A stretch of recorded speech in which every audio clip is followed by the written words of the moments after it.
Hi everybody. Hello.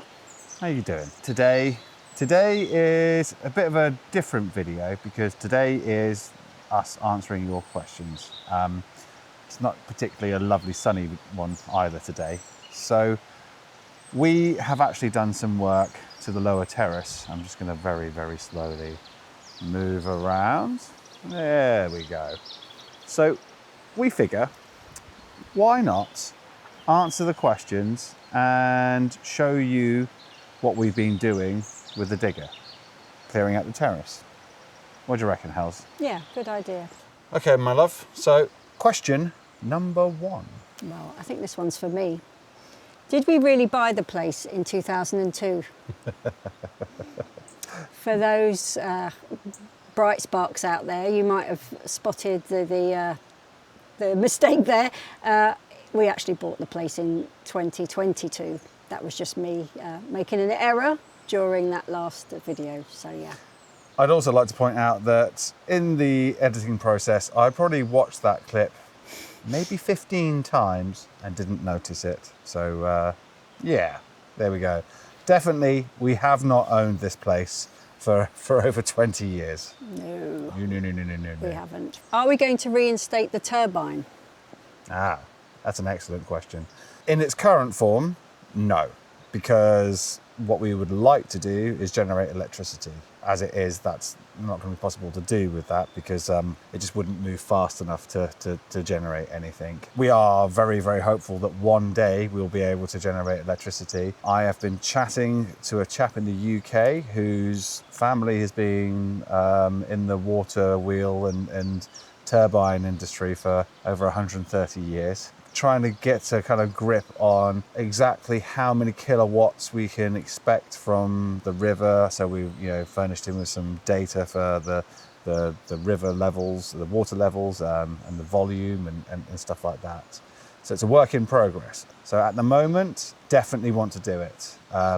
But we do actually need to find out how much it would cost and then make a decision, because I think that solar would actually be cheaper, quite a bit cheaper, but at the same time we don't always get sun in Normandy, and you certainly don't always get sun in the valley. Hydro gives you that all year round, like, dependable electricity, which is gold dust really. But yeah, we'd certainly like to be self-sufficient, and since we have the mill race, we'd love to be able to use it, wouldn't we? Yep. Should we go upstairs for the next question? Sure, let's do it. Aha! Now, this is a sneak peek. This is going to be someone else's video, so we won't speak too much more of this. Yeah. Here's the top terrace. So yeah, this will be our vegetable garden, but we'll be talking about that in a video to come. So wait and see. Okay, so our next question is, when would we like to move to the mill? That's from Emmanuel. And a more general question, people have asked us about timescales for moving here and renovating each of the buildings. As soon as possible. That's when we'd like to move in. The reason why we are doing the barn is because it's the quickest path for us to actually get in here. We currently rent a house, and it would be good to rid ourselves of the monthly cost of 2 electricity bills, 2 water bills. We would like to move in here as soon as humanly possible. In terms of the rest of the buildings, we're definitely going to be living in the barn this year. I'm hoping for summertime, midsummer, something like that. We have some garden work to do before we can actually move in, even if the actual barn is finished. There needs to be fences erected everywhere, and I mean absolutely everywhere, so we can let the boys go outside and be very, very confident of the fact that they're safe. By the mid to end summer, then we should be here. Now, the main house would be our next project, and that kind of depends on you guys a little bit. If you keep on liking, keep on subscribing and sharing, and we can grow this channel, then that will allow us to raise the funds that we're going to need to actually do the house. We do have some cash left over, but it's not enough to do the house in total. So we're going to have to earn money, either through YouTube, or I'm going to have to go out and work and then we will see how long that takes. So best case scenario, we get lots and lots and lots of subscribers and the channel keeps on growing, and we could actually earn enough money to support ourselves, but also to afford all the materials. And that would be amazing. That would be brilliant, wouldn't it? Yeah, it Like would really be. if we could achieve that. The realist in me thinks that what might happen is that we will have to go to maybe monthly videos where I'll be working around Normandie and stuff like that. And then I might be able to do maybe a week's worth of work on the Moulin each month. So at that point, we won't have enough content to actually kind of do weekly releases. But we'll wait and see what happens. Fingers crossed, right? Yeah. Yeah. Paul Ditson asked us, it seems like quite a few folks from England are restoring old French buildings. Is that just a coincidence, or is there some underlying reason for it? Kind of like the song, only mad dogs and Englishmen go out in the midday sun. I think it's only the English that see these properties. Oh, sorry, the British, I would say. Sorry, Wales. Sorry, Scotland. And Northern Ireland. There are many, many opportunities to renovate old properties in France. As to why we all do it, I don't know, like adventure. I also think that it's a bigger country. There's a lot more buildings, and in the rural areas, those buildings, some of them are being abandoned. And the property market in England is such that the prices of our property is a lot more than in France, and so people get attracted to the idea of buying a place for a lot cheaper than they can in the UK. So I think that attracts people a lot, and maybe not everyone looks into how much it might cost to renovate once they get here. So yeah. It's not cheap. It's definitely not cheap. Next question. Are there any restoration grants available? There are grants available for things like putting in new boilers, certain aspects like the fosse, the septic tank. But unfortunately, because our house is derelict, those grants don't apply. So we haven't really been able to access any grants like that. And it's quite different, I think, in terms of historical houses. It's just a very different system to the one in England. So no, we haven't been able to access any grants at the moment. Next question is, how much property is there? When we read that question, Hells looked at it and thought, how much property is there here? As in, how much property do we have? Whereas I was like, how much property is there in France? Lots. We did show all of the buildings. So the main house, the barn, the Maison Hiver, and Helen's pottery shed. And also we have the chimney, or what remains of the chimney. So that's everything that we have. I hope that answers that one. What's the situation for you guys with Brexit and living out in France? Where to begin? This is a whole video in itself. So I have an Irish passport because my parents were Irish. Even though I was born in London, I could access an Irish passport. Our kids have both got Irish passports because they have rights from grandparents. Unfortunately, Rich does not have this. He is a British citizen only. And so we have had to go through a process. So I could come here with no problem, just with my passport. I didn't have to get a visa or anything like that. Rich had to apply for a carte de séjour, which is a residency card here. Because we are not married, but we have been together for 16 years. And 16 wonderful years. And we have 2 children. We thought that might be quite straightforward, but it is not. We had to prove that we'd lived together, and showing our children's birth certificates was not enough. We had to show that we had bills in common and things like that. Now, I don't know about you, but I think modern living means that quite often people don't have bills in common. So it was quite tricky for us to gather all the documents. You just divvy them up. Like I had the BT bill, like the phone bill that is, and the internet, and Hells had the council tax. Nothing was in a joint name because we needed to do that. Yeah. Yeah. So anyway, we managed to gather it all. We got a lot of help from our dear friend Coralie, and we've managed to get it, but it took 2.5 years. In fact, Rich just got his card last week. So it has been a bit of a, let's say it's a bit of a journey. But ultimately, because I have an Irish passport, Rich has a right to come and live here to be with his family. So that's how we got here. But I think there may be another video with the more detail on how that all works, if anyone's interested in visas and how you get to move to another country post-Brexit, because it really did cause us a few issues. I can certainly tell you all in another video how it feels to be in a country for 2.5 years and not be able to work and earn money, which actually kind of calls back to why are we doing the barn and not doing the main house? Because we don't have enough money anymore. And that was absolutely a fact that I genuinely thought that maybe it would take no more than a year maximum and I'd be able to work here and earn money. So yeah, we have watched our bank balance go down and down and down and down, and it has been a worry.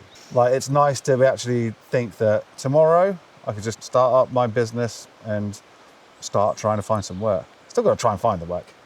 Right, it's really raining now. Should we go inside and do the next bit? Let's go to the Maison Hiver. Okay, let's do it. Ugh. Ugh, can't get around this way.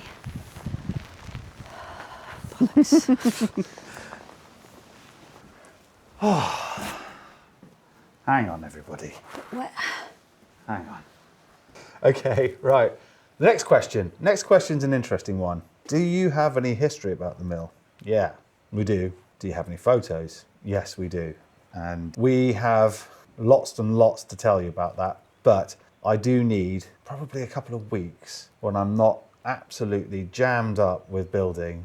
So essentially, when this barn is done, we've moved in and I've reset myself for maybe a week. I'm going to sit down and go through all of the history that a friend of ours very, very kindly translated from French into English for us. And I'm going to write a shortened version for you guys. And there are some lovely old photos that go with it. Some lovely, lovely things, aren't there? Yeah. It's crazy how much history there is in this place. So I know this is frustrating, but bear with us. It is much better that we take our time with this and really, really go through things thoroughly, because there is lots and lots to tell you. So watch this space. Hopefully it would just be interesting, I think. Yeah. The Cozy Cottage Stead has asked, I'm curious the reasoning for making the barn into the temporary house rather than the smaller winter house that seems like it's in a more livable state. I would imagine it would be much faster to make temporary digs in there than completely rebuild the barn. I see in a previous video you say it's only large enough for 1 bedroom, but it looks big enough for 2 small ones. It's only temporary anyway. Right, well, we're gonna take you upstairs and we're gonna point out how big it is. Yeah, let's do that. So, I don't know, you guys take a look. Hells, just walk around for us. Well, I can get to here. Yeah, there's not enough room to get 3 bedrooms. Maybe you might be able to create a small corridor down the middle with doors leading off, and then you would open the door into the corridor, and then you would be presented with your bed. And you'd have to climb onto your bed. There simply isn't enough room for 3 beds, and let alone wardrobes, chest of drawers, any of those Toys, things. Lego. Toys. Yeah. So, yeah, cute. We love this place. Don't you guys worry. We absolutely loved it, and we are definitely going to renovate it. But this place, I don't know, like, it would be fun to come and stay here for a week if you're on your holidays, as a gîte or something like that. But any more than that, and I think you would go absolutely stir crazy. Yeah, I think we'd all be living a little bit on top of each other. So yeah, that's why we chose to do the barn. It's just a bit more realistic for our lifestyle, I think. Yeah. Right. Nud Vokin. Nud, I really apologise if I haven't pronounced your name right. He wants to know, How do you find all the British craftsmen in France, and are there so many Brexit refugees? The reason that we have found most of the people is down to my good friend Dan and Natalie, or our good friends Dan and Natalie. They have been living here for 7 years, and so I've been able to kind of like stand on the back of giants and utilise their contacts list, which has been very, very handy. You guys have all met Ross, but he's not a Brexit refugee. He's been here for 25 years. And I think nearly everyone else that we've met, like that's English, they've all been here pre-Brexit. So Yeah, I was going to say, I'd say most people we've met who are English here were here before Brexit. So yeah, they're not running away from Brexit right now, I don't think. There's also lots of Facebook groups where people give recommendations for other craftspeople, and often it is British craftspeople because it's just easier to deal with someone that speaks the same language as you. Okay, next question. How will the boys go up the tower house when it's finished? Well, originally we had bought a ladder, but we then discovered that there's a huge kind of chamber underneath it, and so the ladder isn't long enough. So when we do build the platform and then build the tower house on top of it, I'm probably going to get Ross back, and we are going to build a welded metal set of stairs that go up and around with railings. Be very, very safe. But we have to find out how much that will cost. That's Euro Millions money. Yeah, probably Euro Millions money. Or maybe we should start a GoFundMe. I think we need other things for a GoFundMe. Yeah.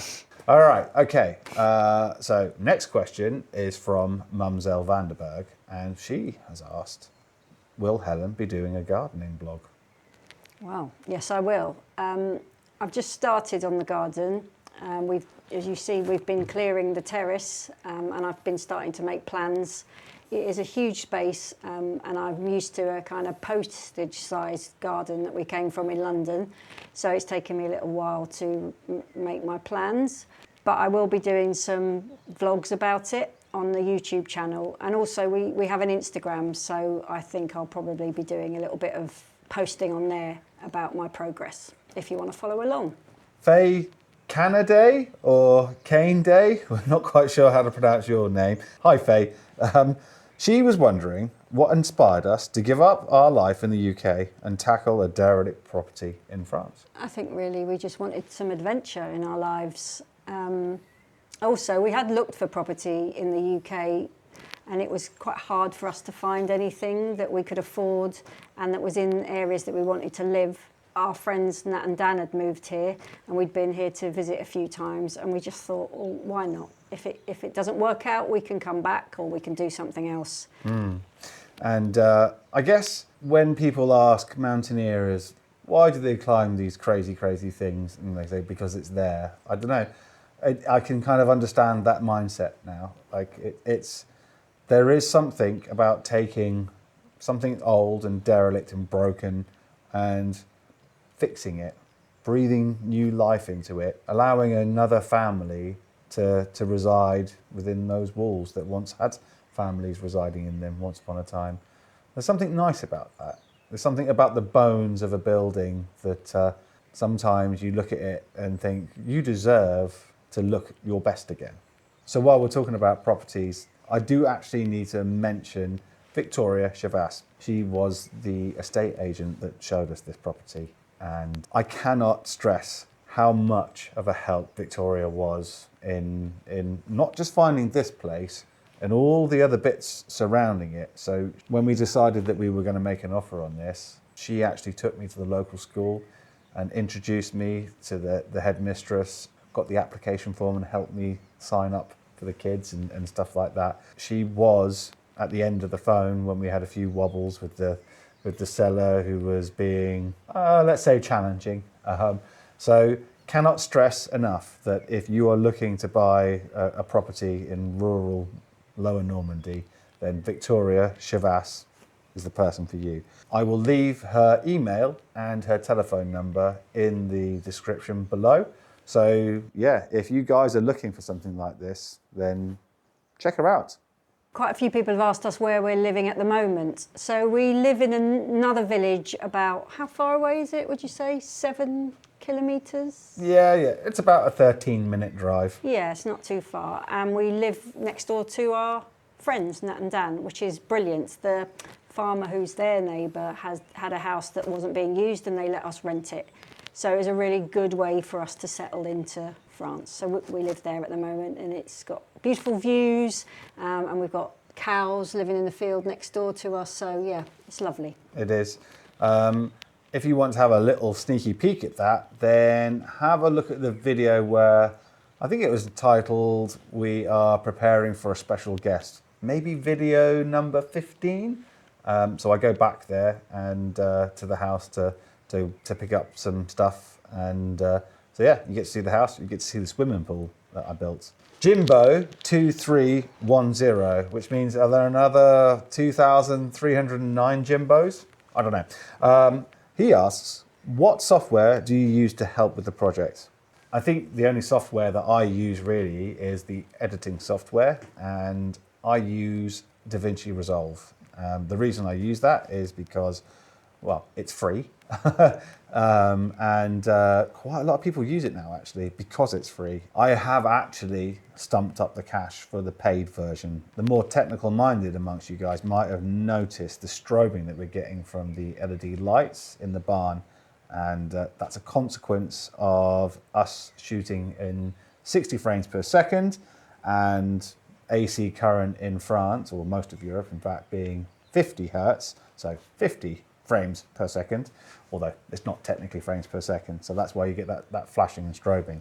We had to change our shooting speed, so 50 frames per second, to stop that strobing. But I didn't realise that, and did quite a few days of filming with the result of there being lots of strobing. And the paid version of DaVinci Resolve has an option that can not get rid of, but vastly reduce the flickering in there. So yeah, so DaVinci Resolve, that's the thing that I use. UK Tom 77's asking us who the music fan is, and I guess that kind of links with the last question. So who's the music fan? Who chooses the music for the videos?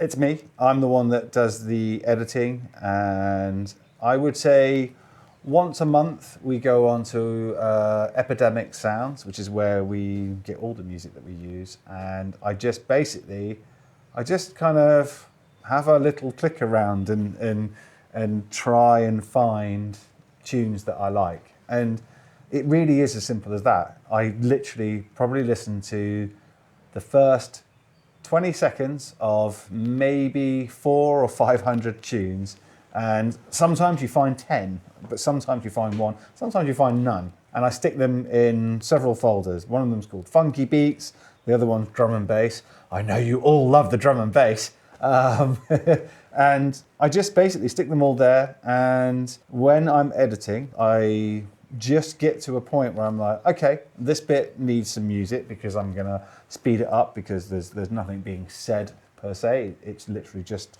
visuals. So with that kind of video in mind, then I literally just kind of think, sometimes what mood am I in? And I will just go, right, this is gonna be drum and bass, or I think I've even put some Bach like in there, haven't I? So it all just depends on how I feel. Sometimes you think you found a good one, you put it in and you start editing to it and it doesn't quite work. Sometimes something that you think, well, that probably would never work with anything. Like the 1980s dance tune number, when I put all the plastic cladding on the ply floor. That one, I had that one saved in a folder for like 2 years. Never thought I'd use it, and then suddenly you're like, hey, that's it.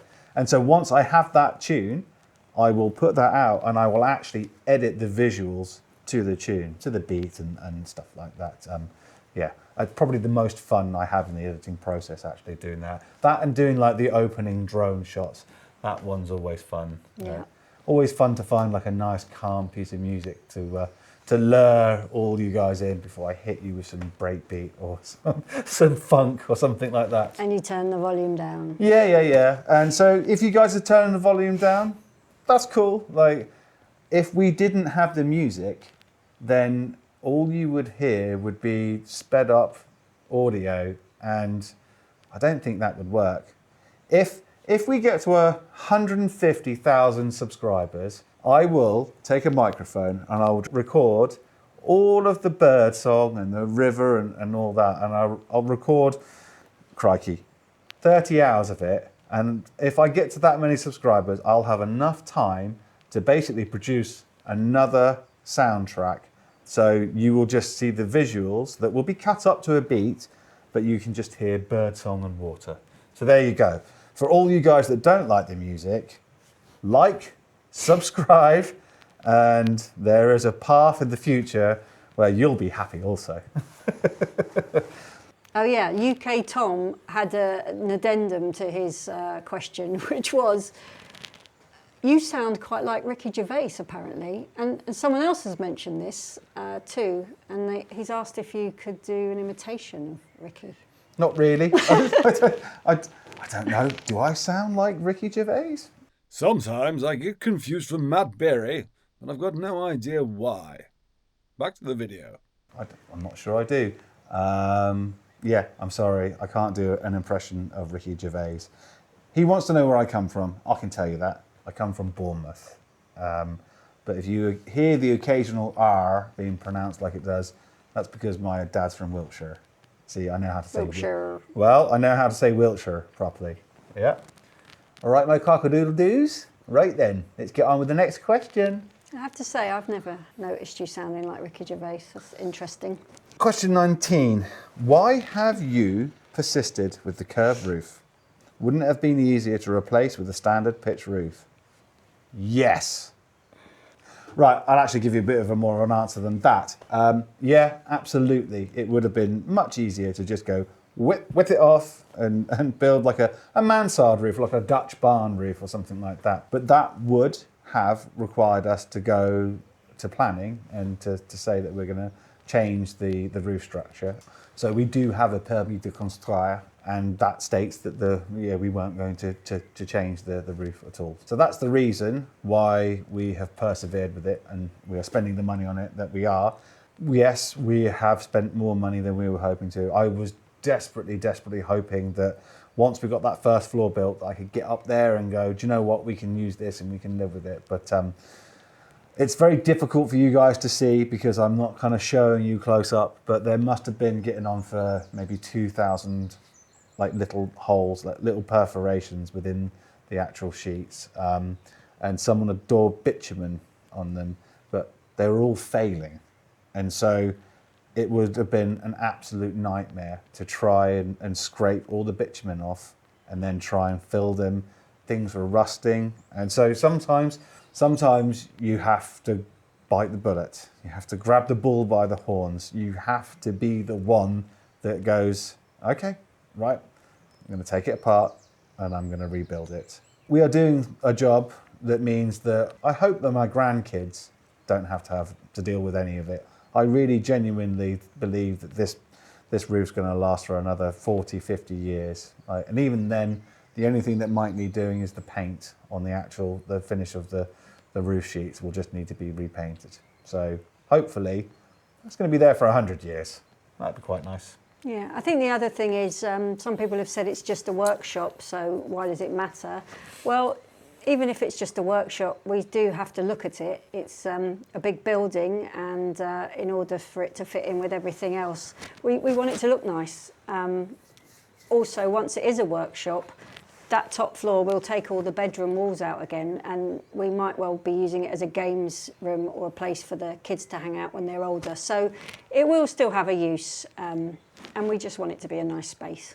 And added on to what Hels has just said, I think what's critically important to understand is that the reason that we are putting the amount of insulation we are on the roof and in the walls and in the floor, it's completely, massively over spec for a workshop. But the reality of it is that we are not 100% sure how long it's going to take us to do the large house. It could be 5 years. It could be as long as that.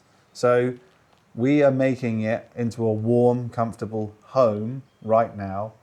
And then hopefully, as soon as we've got that big house, it can go back to just being a workshop.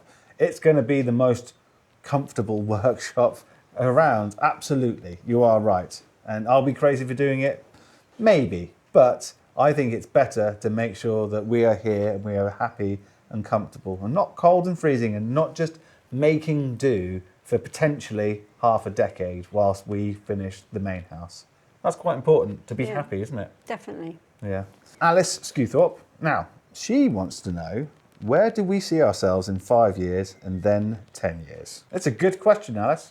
It is a good question. Well, in 5 years, I hope we are living in the big house. But if it isn't in 5 years, I hope in the 10 years that we are living in that house. So that would be good. For me personally, I'd like to have established the gardens certainly in 5 years, and in 10 years be kind of reaping the rewards of that. What about you? For me, what would be lovely is in 5 years for the house to be completely done, and for the workshop to be a workshop, and then for us to be in a position where we can turn our attention to the other two buildings, which is obviously this Maison d'Hiver and also Helen's pottery shed. That would be good. That, I think, is realistic. Who knows what happens if we continue to grow the channel the way that it's been growing in the last few weeks. Maybe we'll be able to accelerate that, by offering somewhere to stay for people so they can come and help us. That would certainly be very, very helpful. We have even discussed, once we've got the barn finished, actually spending probably what most of the money that we have left on turning this into a completely finished article, so we could literally have a couple of people staying in this place and helping us with the main house. We're not quite sure whether that's a sensible idea or not, but We've had quite a lot of people asking us if they could come and stay, or if we'd thought about that. So we have thought about it. We're just trying to work out how it'll all work best for us, really. So, next question from UCLALJR, Uclaljr. They want to know, why is the winter house called the winter house? So if you have been watching since the beginning, or if you've gone back and looked at all of our videos, you will see that we've called this many things. I think we called it the summer house, firstly. I think we called it the orangery. Oh yes, I think we called it the orangery.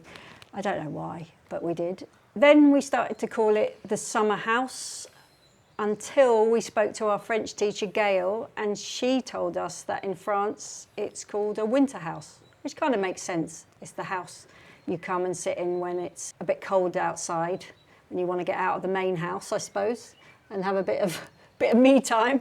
How much land have we got? Now that's an easy one.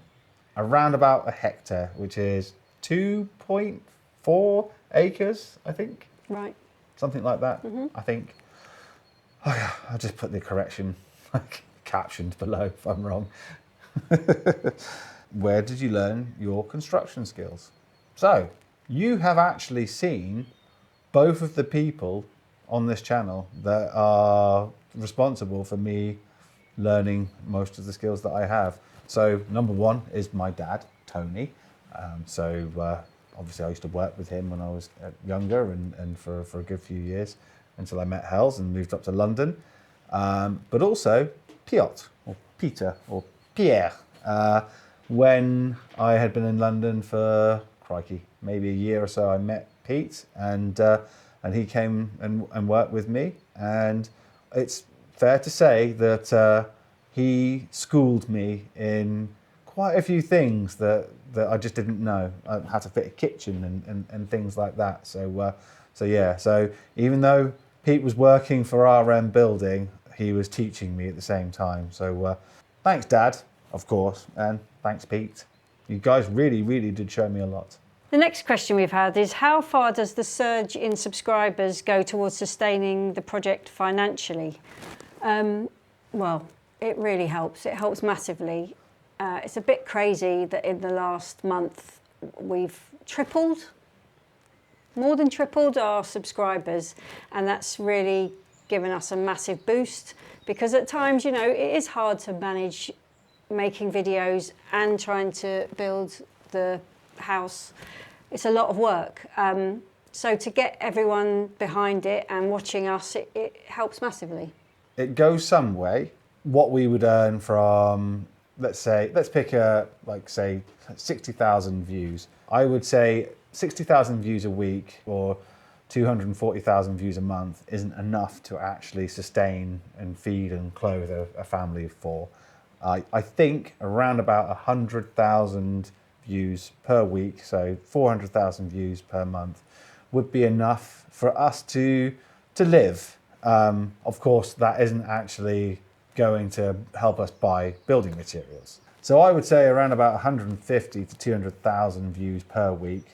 So like 800, 900,000 or even 1 million views per month is what you would need to be able to live, not like excessively, just comfortably. I'm not even talking about going on holiday, and there would be enough left over to buy building materials and to actually make this our full-time job. So that's why we do ask you guys to like and subscribe, because just like, Dan from Escape to Rural France, or the Pethricks or people like that, those guys, they make enough to live and also to buy the materials to keep their project going. So we are very much not there yet. But I genuinely do feel that we are actually on a path that's going to allow us to do this. And with you guys all helping, we can definitely do this. And that means that we can just keep on doing this until it's all done. And I will definitely be over 50, and I will definitely have lots and lots more grey hair. St Bridget has asked us, not the actual St Bridget, a follower called @St Bridget, has asked us whether we will open a B&B.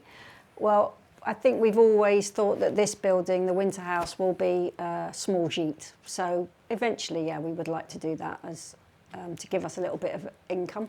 We have had a couple of people that are curious as to where the road goes, the one that's like right next to the house, the busy road, as we call it. So it goes up to where the village that we live next to used to be, and once upon a time. And so there are a few houses left there. But there's no through road. It's essentially like a dead end. There are potentially 5 houses there, I believe, maybe 6, something like that. It's unusual to see more than 10 cars during a day, and everyone drives at around about 30 kilometers an hour. So it's quiet. It's lovely. Yeah, we get a lot of walkers and sometimes cyclists. So it's a quiet route. Yeah.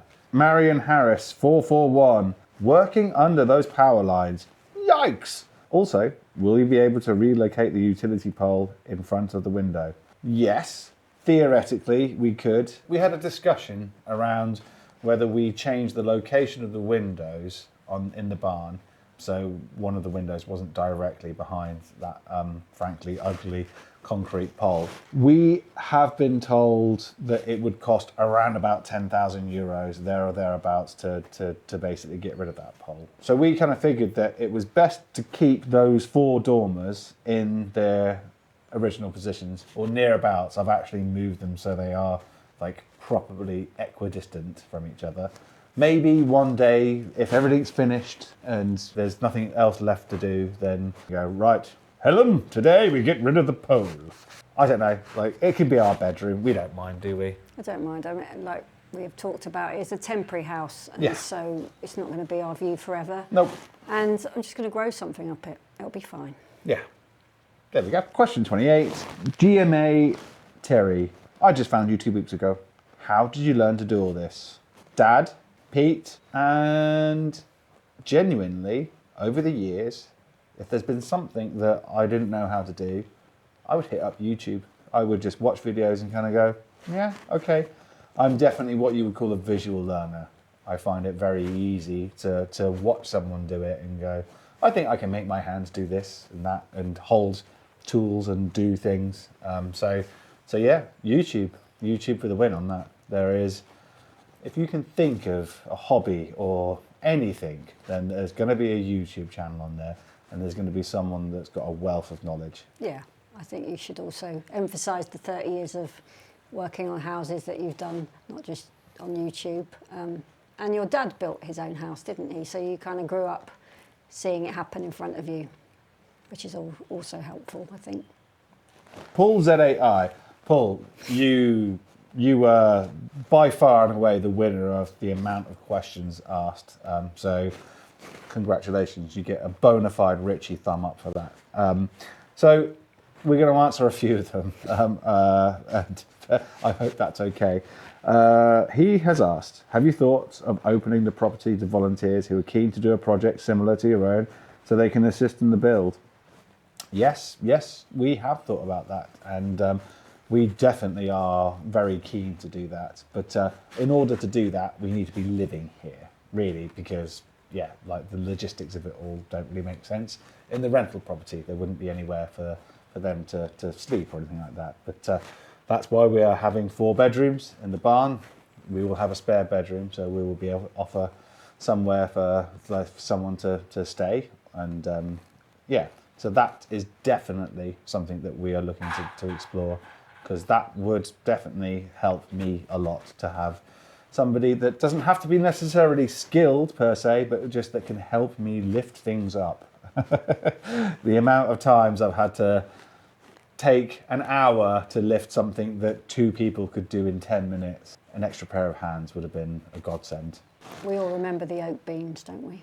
Oh yeah. So Paul also asked, do you have a wish list, shopping list of items you want viewers to buy? So yes, we do. If you have a look at the description below, you'll see a link to throne.com, and on that list is a bunch of stuff that we are needing at the moment. So there is some gardening stuff that Hells has put on there. There's quite a few bits and bobs around doing the metal roof work. Some of you have already very kindly bought us quite a few things off that list. I can't tell you how much we appreciate that. That is the best way that you can help us, really, because essentially every pound, euro or dollar that you spend goes on buying that product, and we receive it. So all of the other ways, buy me a coffee, like a super thanks on YouTube, we don't see all that money, especially not on YouTube. I think we get 60% of a super thanks. So if you donate $10 through YouTube, we actually only see $6 of that. So throne.com, if you are feeling like you want to help us out, that would be very, very kind. If you aren't able to help us out, just a like and a subscribe and a share, genuinely, that also really does make a big difference. So you can help. Everyone can help. So Paul, again, any thoughts on merchandise and shirts and goodies and things like that? I think so. Hells came up with a banging logo, which we both really like. So yeah, I think that might end up on some mugs or some t-shirts and things like that.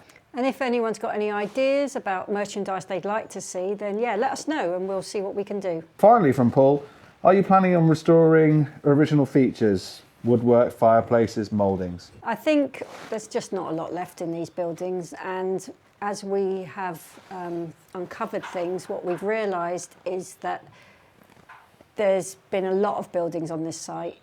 It looks like kind of a nature reserve, but it isn't. There's a lot of buildings that have been taken down over the years. Hundreds of years this has been a site. And so the buildings are all higgledy-piggledy, and kind of people have put their own bits on it and taken bits away. And so it would be kind of hard to put anything back, because it's just been evolving, I think, over the centuries. So I think what we'll do is just put our stamp on it and evolve it a bit further. Yorkley, the property was very overgrown when you bought it. How long had it been left to get in that condition?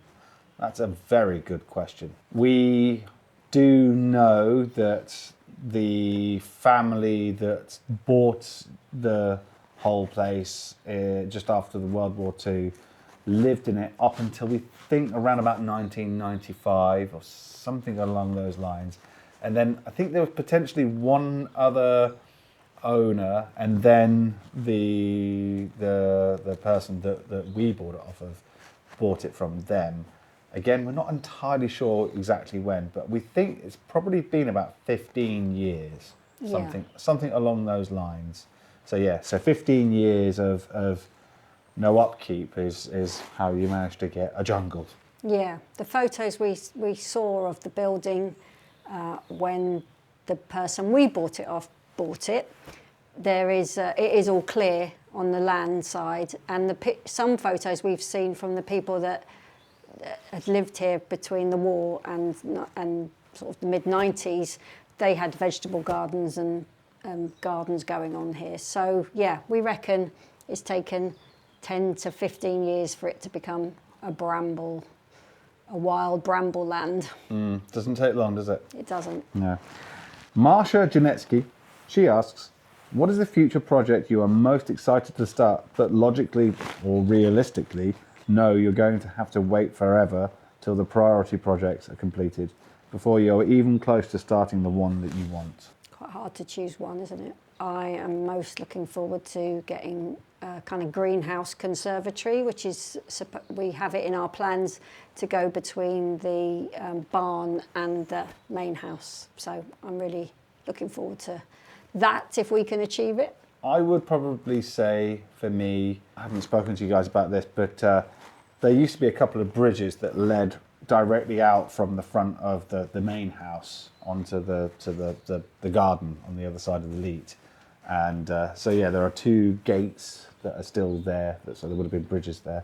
I would love to get some quite large steels, some big boys, and that would span across that, get them hot dipped, galvanized, put them in place, and then put big oak beams and bear them onto that, and then build a deck on top of that, and then put some railings up, and then take the low wall down in between those two actual little gates. So in effect, you would come out down the steps of the front door, and you would just be able to walk straight across the leat to get to the actual garden. But also, that would be an amazing place to put like a table and chairs and stuff like that. So you could actually have the water running underneath you. That project is right at the very, very, very, very end. That's probably even after removing the utility pole as well, because that's just a nice one to have. But I can picture it in my mind's eye. Yeah, it would be nice, but yeah. Yeah. Okay. I think that's it. That is a lot of questions. That's a huge amount of questions. Thank you for your questions.